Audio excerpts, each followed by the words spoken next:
The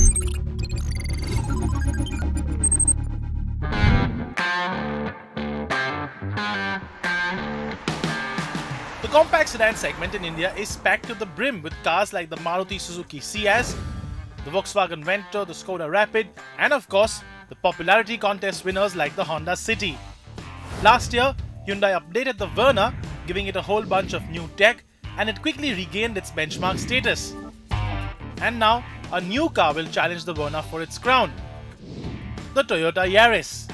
The Yaris is Toyota's first attempt at making a compact sedan in India, and in terms of the way it looks, it does not disappoint. It has a premium face, a nice raised rear that reminds us in many ways of the Corolla, and enough trinkets to keep one occupied. You get projector headlamps, LED daytime running lights, LED tail lamps, etc. And that signature Toyota front end looks quite distinct too. But there is a chink in its armor. And no, it's not those 15-inch small alloy wheels, it's the fact that the Yaris physically looks smaller than it is. Comparing it to the Verna, the Yaris is just 15mm shorter in terms of length, but with rounded edges, as we mentioned earlier. To the common man, it looks much smaller. Incidentally, the Yaris is just 1mm narrower, but 20mm shorter in terms of height. The Verna, on the other hand, looks larger than it is. With its wider grille, more aggressive face, and those yummy 16-inch two-tone diamond-cut wheels, it checks off all the right boxes. Compared to the Yaris, it also has a more balanced design of the two, and according to me, also the one that looks more expensive than it actually is, especially if you have this top spec version with the sunroof.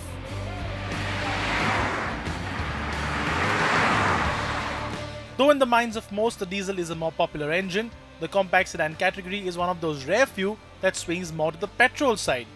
In fact, 70% of the cars sold in this category are petrol. It is no wonder then that Toyota has launched the Yaris only with a petrol engine.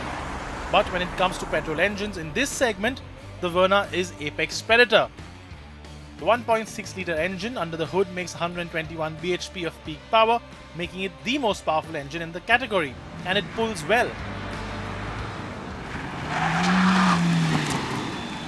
Mated with a 6-speed gearbox, the engine revs freely, and even though it does get slightly vibey around the top end, it gets up to 3-digit speeds really quickly while still having in-gear acceleration when you need it.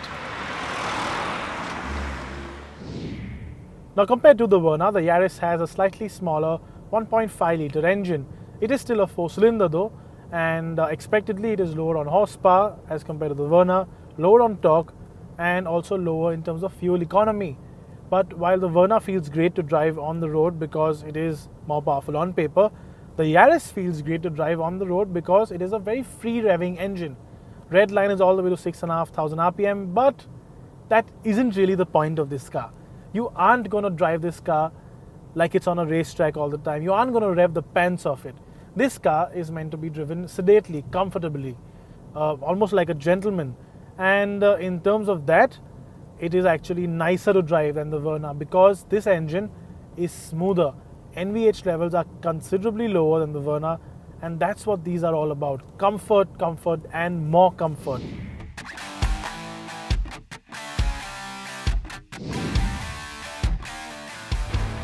And since it's all about comfort, it's all about how nice that interior feels. Starting with the Yaris, like a typical Toyota, everything is simple and looks uncluttered. The interior color is beige, as with most of the cars in the segment, while the dashboard gets a black treatment with a very cool faux leather stitching mold line. The central console is flanked with brushed silver panels, while the actual console is deep gloss black. And while it does get nice set of plastics all around, it really does lose out big when it comes to infotainment. The Yaris gets no Apple CarPlay, no Android Auto, and that is a big no-no when it comes to today's connected age. On the other hand, the Verna gets a ton of features over the Yaris. A larger and frankly nicer screen, Apple CarPlay, inbuilt navigation, Android Auto, a sunroof, and the most important feature on any car in this segment, cooled seats. Particularly useful when temperatures outside are 45 degrees. The Verna is also slightly better built too, and with the brownish shade to the interior, it also offers a slightly fresher look. And now for a change, I'm actually going to give up that front driver's seat to a colleague and see how it feels in the back, a place where most buyers of this segment usually end up in any case. So first, the Verna. Now, I would rather be in the front seat in this particular car because it's about 45 degrees outside and it does have the cooling seats like I mentioned earlier, but in all fairness, the rear is actually nice too. It's got very well contoured seats. The backrest is quite nice, although a little under thigh support, a little more under thigh support, and a little more upright seating would be nicer, especially if you're going to have a longer distance to travel. This does feel a little sunk in. Great for the city though. It does have leather interior all around, as I mentioned, and again, because it does have a sunroof, the cabin does feel generally airier.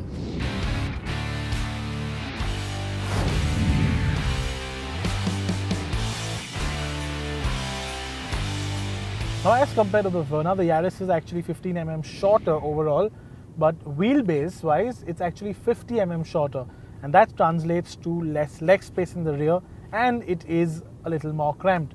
But the advantage the Yaris offers, you sit slightly higher, which means you have a less sort of claustrophobic feeling of the cabin because you have a bigger window too, and it is a more natural seating position, so it does feel more comfortable. Now, in terms of interiors, the top of the line spec does get leather. This one gets cloth, and even the cloth is actually nicer in terms of finish. It's softer, more plush, and the Yaris does genuinely feel like a nice, comfortable car at the rear. And of course, you do get this really cool AC system on the roof, which sort of flows air through, and because it's on the top, it means AC for everybody, as compared to the Verna, which has the vents on the bottom, which means sometimes if you're sitting by the window, you might not get that airflow as well as this system will give you. Passenger comfort also has a lot to do with the way the car rides, and both the Verna and the Yaris have a chassis setup that leans more towards comfort rather than handling prowess.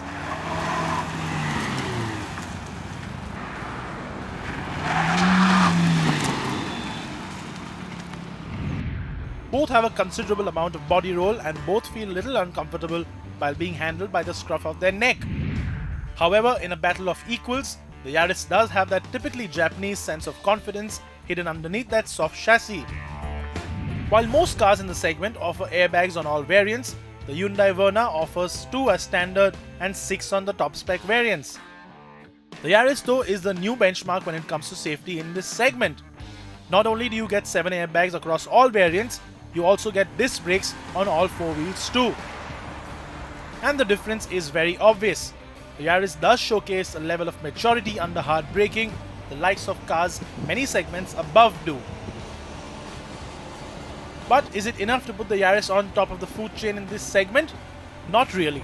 The Verna does trump it with more space, better performance, better features, more fuel economy, and all of that while still beating the Yaris on price by being almost 1.5 lakh rupees cheaper. It is a no contest then. While the Yaris is a very impressive car, especially for passengers seated at the rear, as a product, the Verna is still the king of the hill.